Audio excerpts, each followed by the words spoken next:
Madre, John, Ned, and Juanito in little pueblo of Acamal, Mexico, and I'm bundled up this morning. The polar vortex that has been gripping most of the U.S., dumping lots of snow and below zero temperatures. Hey, it's hit us down here in the Riviera Maya in the Mexican tropics. Yeah, it has. I've been down here through the whole hot, humid summer season when nobody comes here pretty much, or a lot less because it's so hot and humid. And that polar vortex has got us.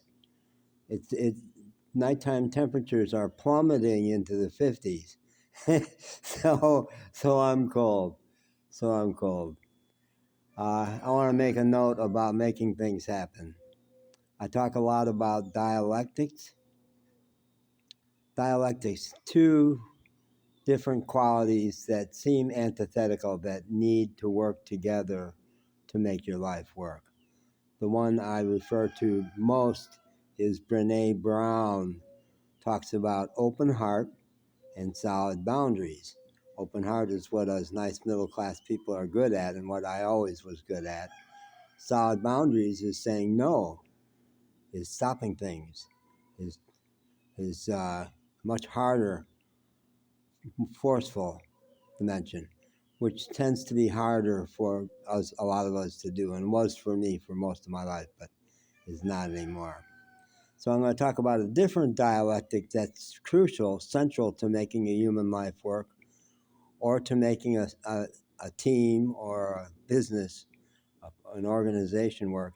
And my work, after 20 years of being a psychologist and being the relationship side of things, was I was an organization development management consultant in Fortune 500 corporations, including 4 years at AT&T, at that time the largest organization in the world, the largest business in the world. And I drew on my psychology background. Lots of management consultants, their deal is how to make a system work effectively. Organization development was how to make your system work effectively through your relationships with the people. Hierarchical, militaristic styled system is giving orders, and AT&T had that element in it. You work through the levels. If you're a third level manager, you don't do anything without permission of your fourth level boss. But we taught participative management to make your team or your organization work effectively by using the intelligence of all the workers, because the people who are actually doing the work know things you don't about how to make it work well. And if a manager erred on the side of giving too many orders and not involving their people in the decision making, the team would not be as effective, and they would not have the true buy-in. They wouldn't have the get up and go, the people who were motivated because they knew that they were respected and listened to. So the dialectic of good relationships, listening to people, being a nice person, and making things happen. I used to use as a teaching device the movie The Fugitive, where Tommy Lee Jones is the U.S. Marshal, and he arrives at the scene of the accident where the fugitive and other convicts have escaped, and the local Indiana sheriff is running the scene. And Tommy Lee Jones rolls in with his two assistants, and he's the U.S. Marshal. They technically have more power than any other police jurisdiction. And he comes into the scene and he says, "Who's in charge of this?" "I am. I'm the blah, blah, blah. I'm the sheriff." "Okay." He shows his badge. "I'm the U.S. Marshal. I'm in charge now." And he takes over. Starts giving orders. And a specific example in my life of that was I was in Louisville, Kentucky, and I was at a Target store, and I was traveling. It was part of my 4 years on the road, always on a dime, never any extra money. And I had made a $120 purchase at Target, and the charge did not go through. They didn't get their money, and they didn't give me my stuff. And it came out of my account. So the bank acted as if it had been paid. Target told me, no, it hasn't been paid and you can't get your stuff. And I was needing to travel the next day, and I needed that stuff. I needed that money back. So I negotiated with the Target manager, who was a very bright, attractive young woman who was clearly well loved in that store. The store worked like a top, and people were all behind her.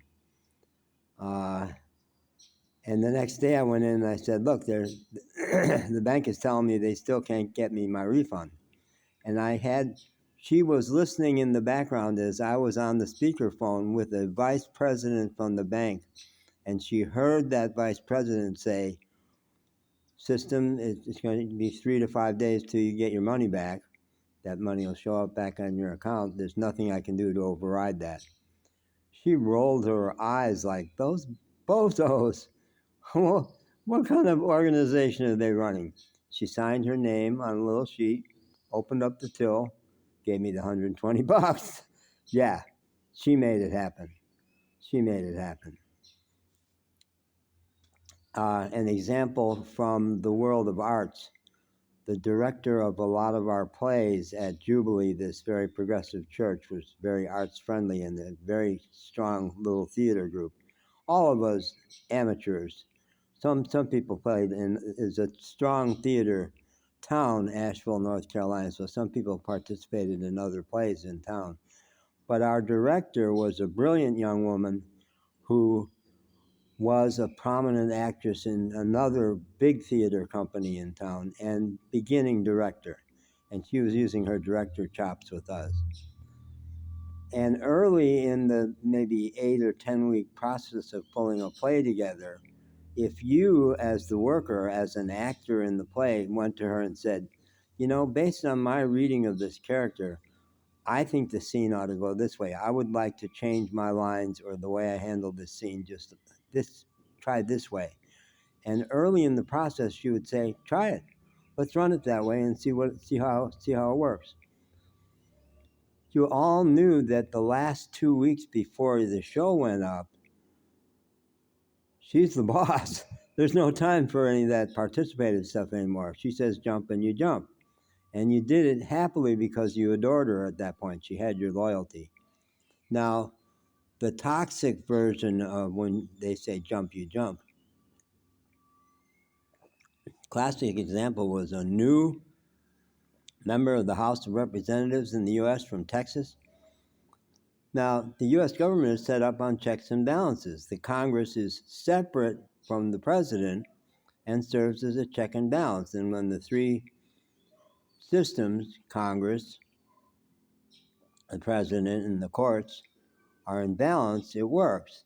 Trump doesn't want it that way. Trump wants to be the king. He wants everything to revolve around him. He wants to be the one who makes things happen. Bring all the power back to me.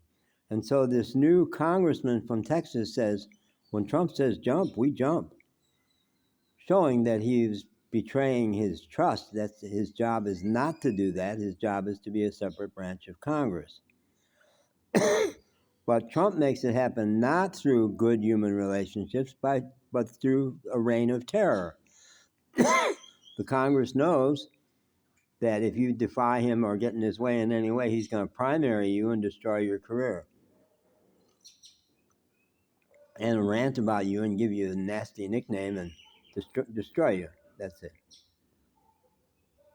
I want to give an example in my life of me making things happen, and I've gotten awfully better at that. I used to be a writer and thinker and psychologist and therapist, but 4 years on the road in a camper van, no money for mechanics in general, I've had to make all kinds of things happen that I didn't before. I've become a much more make it happen person and much less intimidated by others and much more ready to just use my own personal force. And here's an example. I had a good friend, long standing friend from Chicago, who was a competitive guy, a guy who's used to being alpha.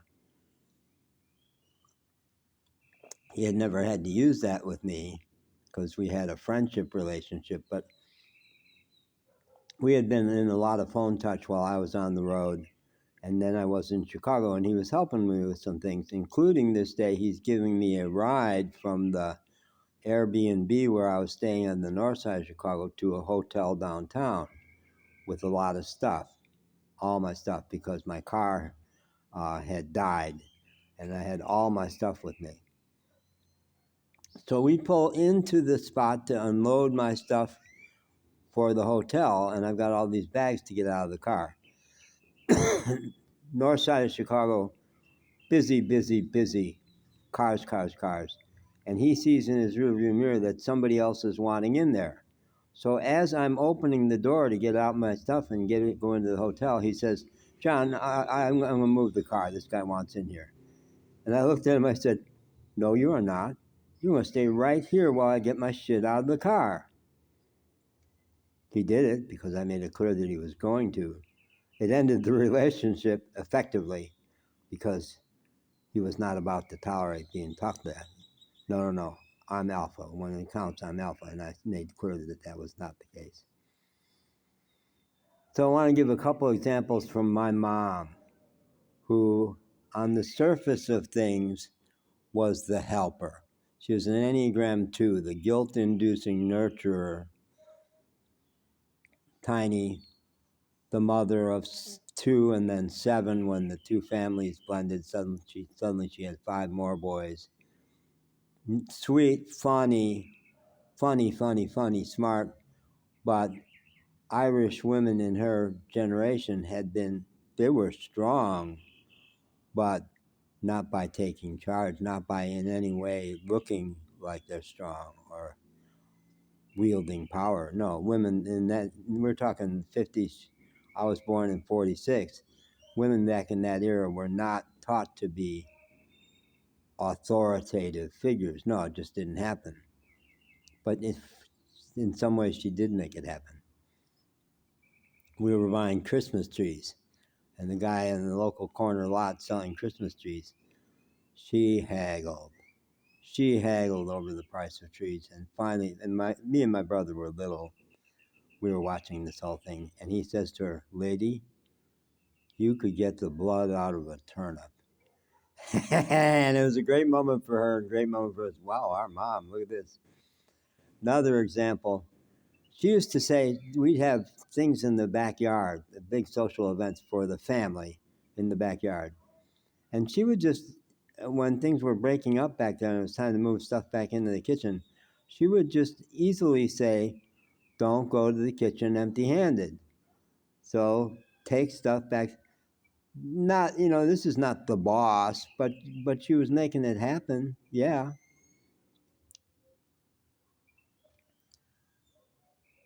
It was the Eisenhower years. They put in the big highway system in the U.S., and we had an expressway running through the western suburbs of Chicago where there had never been one.